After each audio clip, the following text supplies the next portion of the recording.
Dios les bendiga, estimados hermanos. Continuamos nuestra lectura del Evangelio del capítulo 5 de Mateo. Una vez más, estamos analizando el sermón del monte de nuestro Señor Jesucristo.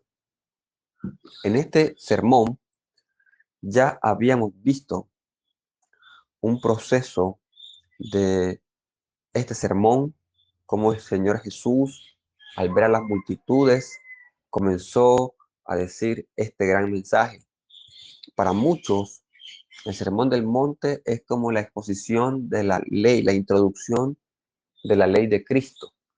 Así como fue un monte en aquel momento con la ley mosaica, hoy la ley de Cristo también comenzaba con estas bienaventuranzas. Estamos entonces en el capítulo 8, en el capítulo 5, en el versículo 8. Bienaventurados los de limpio corazón, porque ellos verán a Dios. El corazón. Salmos capítulo 4, versículo 7. Salmos capítulo 4, versículo 7 nos expresa lo siguiente. Tú diste alegría a mi corazón, mayor que las de ellos cuando abundaba su grano y su mosto. Tú diste alegría. Dios muestra que Él es el que da alegría al corazón. El corazón debe entenderse no solamente al músculo, sino más bien a los sentimientos, a los pensamientos. Cada uno de estos forman el corazón. Salmos capítulo 24, versículo 4 dice, el limpio de manos y puro de corazón, el que no ha elevado su alma a cosas vanas, ni jurado con engaño. Dios está haciendo referencia a esto, el limpio de manos y puro de corazón. Jesús una y otra vez cita el Antiguo Testamento, mostrando cómo es la gracia. Bienaventurados los de limpio corazón, bienaventurados, hemos ya expresado el gozo, la alegría, la gran abundancia de bendiciones, aquellos que su mente, sus actos, sus acciones son puras. De tal manera, dice el texto, el que no ha elevado su alma a cosas vanas, el que su corazón y su mente no está buscando vanagloria humana, sino más bien la bendición en el Señor. Ellos, dice, estas personas van a ver a Dios. Cuán hermoso será poder ver a Jesucristo en su segunda venida, verle totalmente. Luego dice el versículo 9, bienaventurados los pacificadores, porque ellos serán llamados hijos de Dios. Bienaventurados los que son pacíficos, los que buscan la paz y la siguen. Romanos capítulo 12, versículo 18. El apóstol Pablo, Romanos capítulo 12, versículo 18, nos da una idea de esto. Repito, Romanos 12, 18. Dice así.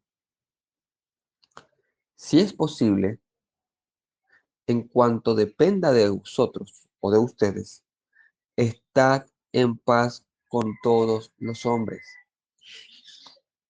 El cristiano, decía Jesús desde el púlpito espiritual en ese monte, debe esforzarse por tener paz con todos los hombres. Busca la paz y la sigue. En todo momento, dice que las iglesias de Cristo tenían paz. Era una búsqueda de no tener conflictos mientras dependa de nosotros, no buscar un conflicto. A veces en las familias se dan conflictos por cosas muy pequeñas, a veces por cosas realmente muy importantes, pero sea uno o sea lo otro, Dios quiere que seamos pacificadores. A veces, en vez de ser los mediadores de la paz, somos los impulsores de la guerra y tenemos que tener cuidado con eso. Nosotros somos mediadores de paz. Estamos buscando mostrar paz, ser nosotros los que ayudamos a la paz, no a la guerra. He escuchado uno que otro hermano decir, qué bueno con esta guerra que no tenemos muchas veces conceptos humanos. Las guerras nunca han sido de bien y nosotros no apoyamos guerras, no apoyamos pleitos, no apoyamos contiendas, apoyamos la paz. Versículo 10 dice, bienaventurados los que padecen persecución por causa de la justicia, porque de ellos es el reino de los cielos.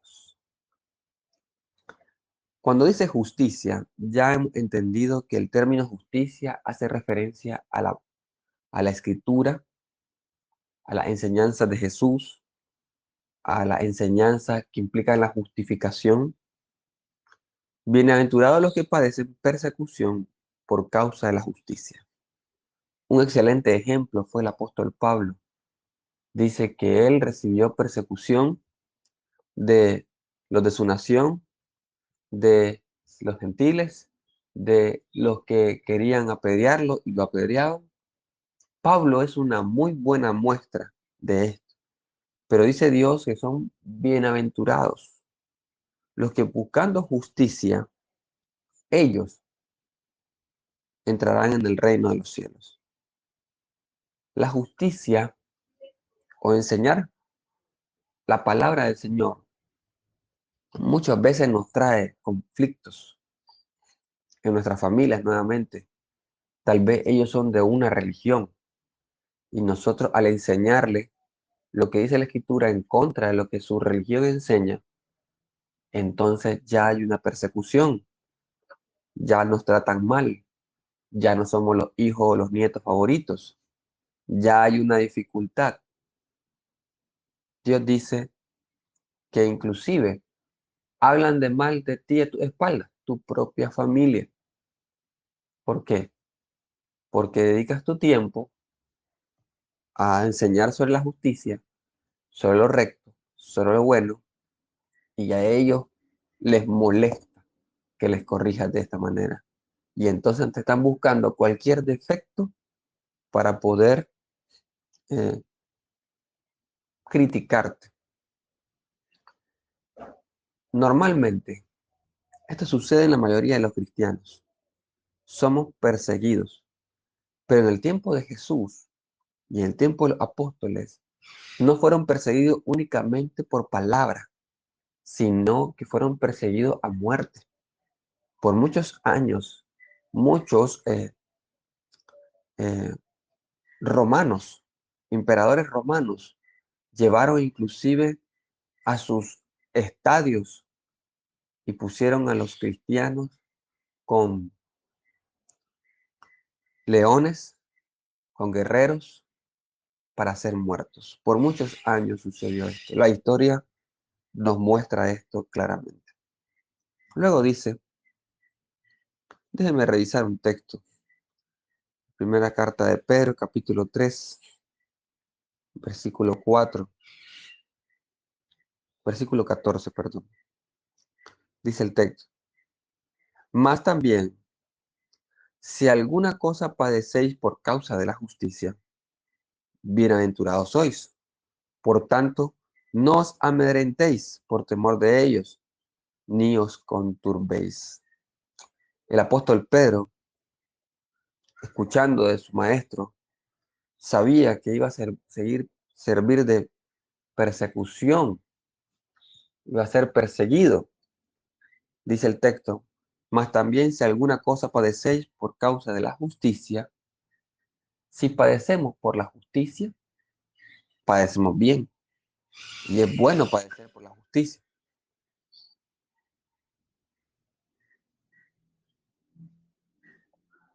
Pero si no tiene ese sentir, entonces tendremos dificultad. Si es si está padeciendo por maldad, por pecado, por hacer lo incorrecto delante de Dios, entonces no será una buena justicia. Pero si padecemos, dice, por causa de Cristo, bienaventurados somos. Por tanto, no amedrentéis, no se sienta triste por temor de los que nos persiguen, ni tampoco se ponga turbio su corazón, sino que manténgase confiado. Continúa el texto en el versículo 11. Bienaventurado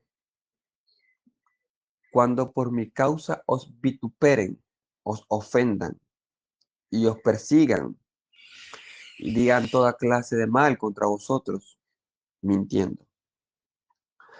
Nuevamente Jesús ahora dice por mi causa, o sea, por Cristo Jesús, por el nombre de Cristo. Los apóstoles fueron los primeros en recibir esta dureza de parte de los discípulos. Hemos leído en Hechos de los Apóstoles sobre Esteban, que las personas se tapaban los oídos y sentían mal por causa de todo lo que Esteban decía, hasta que llegaron a apedrearlo y matarlo. No fue el único, claro está. Juan el Bautista, a pesar de que en ese tiempo no predicaba sobre Jesús de la manera que lo hacían los apóstoles, fue muerto por causa de la justicia. Si hablamos nuevamente de otros hermanos que también fueron perseguidos por el apóstol Pablo, cuando no era el apóstol, sino Saulo de Tarso, y dice que lo echaba en la cárcel y consentía en su muerte por causa del nombre del Señor. Esto muestra que Jesús sabía claramente que sí iban a ser perseguidos. ¿Y qué hay de nosotros en nuestros trabajos cuando decimos somos cristianos y se burlan nuestros jefes o nuestros compañeros? O les decimos que creemos en Cristo y ellos son ateos y nos dicen, andas creyendo en historias de niños. Nos vituperan, nos ofenden, o nos dicen cristianitos, o santurrones, o padrecitos, o de diferentes maneras, tratándonos de amedrentar. Y dice, y digan toda clase de mal contra vosotros, mintiendo.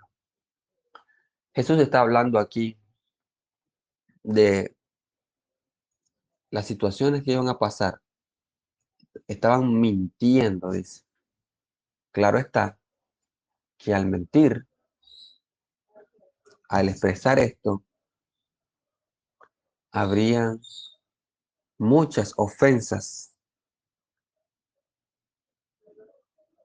pero Jesús está aclarando que sean mintiendo, porque si es verdad los que dicen y vituperan de ustedes, entonces no hay bienaventuranza. Si lo que dicen es mentira, hay bendición, pero si lo que dicen es verdad, no hay bendición. Versículo 12. Gozaos y alegraos, porque vuestro galardón es grande en los cielos, porque así persiguieron a los profetas que fueron antes de vosotros. Una vez más, Jesús está hablando que nos gocemos, nos alegremos de cuando seamos golpeados con las palabras, de cuando seamos ofendidos, de cuando a nosotros nos hablen con males, porque de la misma manera los profetas que anunciaban sobre los juicios venideros para los reyes, para cada uno de los eventos anteriores, de esta misma manera se va a hacer con nosotros. Dice el segundo libro de Crónicas, capítulo 36, versículo 16. Mas ellos hacían escarnio de los mensajeros de Dios y menospreciaban sus palabras, burlándose de sus profetas, hasta que subió la ira de Jehová contra su pueblo y no hubo ya remedio. Dios permitía que vinieran los profetas, advirtieran a los reyes, los prepararan para lo que venía, pero aún así estos no querían escuchar. Estos, al no querer escuchar, se burlaban, hacían escarnio de ellos, dice la Escritura. Lo golpeaban, lo ofendían, algunos hasta lo mataban. Hubo un momento que Elías pensó que estaba solo, porque los profetas habían sido asesinados. Y Elías sentía solo humanamente. Esto mismo Jesús está hablando de muchos de nosotros, que seremos burlados, seremos ofendidos, pero dice el Señor que nos gocemos y nos alegremos cuando esto suceda sobre nosotros, porque habrá gran galardón para nosotros en los cielos, a los que nos persiguen como los profetas. Mucho sucede esto con los ministros de las iglesias y a veces son perseguidos por causa de los mismos miembros de las iglesias. Y hay que tener cuidado con esto, porque al nosotros aplicar disciplina, al nosotros aplicar lo que la Escritura dice, y si lo aplicamos correcto, conforme a lo que el Señor manda, déjeme decirle que normalmente no seremos agradables. No agradamos en nada cuando nosotros aplicamos esto. Y normalmente los que son disciplinados no aceptan esa disciplina, huyen de la disciplina, hablan mal de los que le disciplinan, hablan mal de los que le instruyen. Esto es algo muy común. Y cuando alguien más se suma, aunque no sea parte de los ministros o liderazgo de una congregación, muy comúnmente esta persona también se vuelve enemigo de esa persona. Pasa muy común, hasta que el Señor aprieta aún más.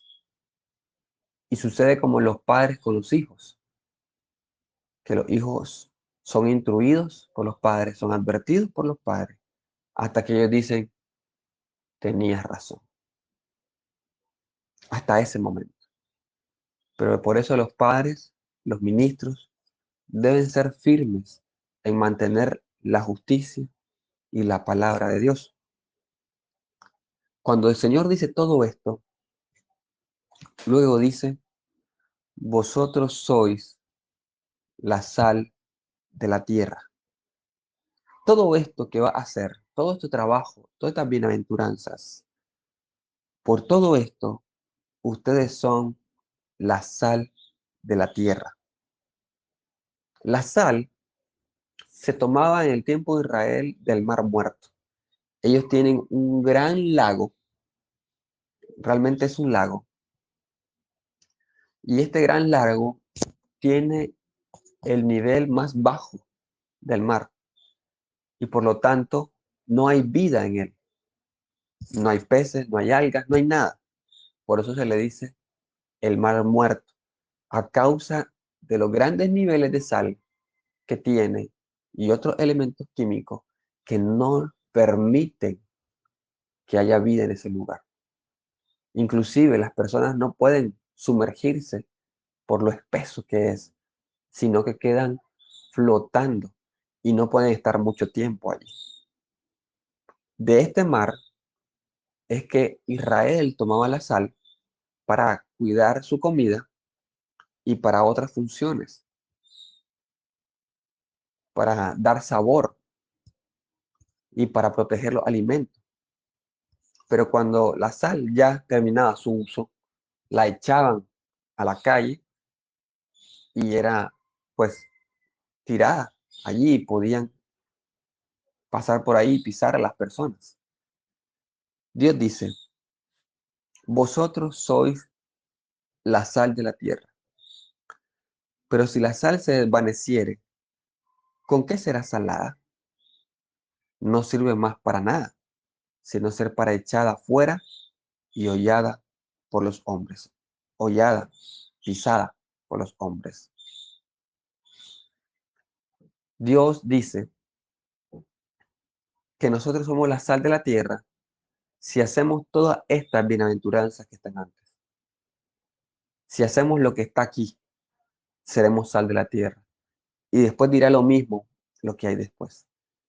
Pero si no hacemos lo que está mandatado por Jesús, entonces no seremos sal, sino que solamente seremos para ser pisoteados, como decían los textos anteriores, maltratados, pero sin fruto.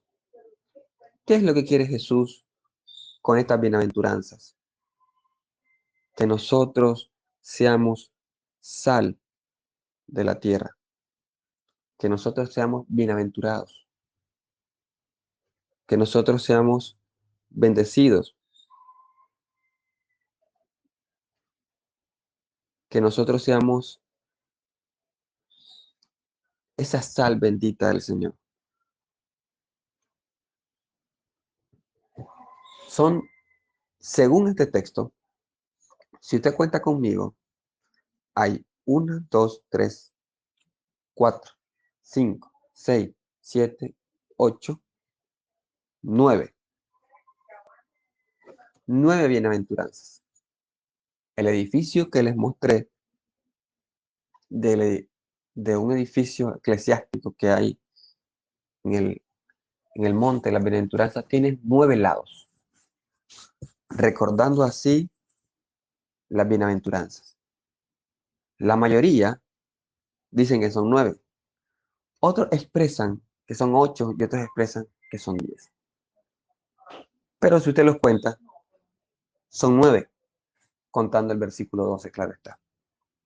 Dios quiere que nosotros seamos esa sal gozosa, bendecida, que nosotros sirvamos, que nosotros tengamos esta bendición. De esta manera, nosotros seremos sal. ¿Queremos ser sal? Cumplamos lo que dice esta bienaventuranza y tendremos vida eterna. Dios les bendiga.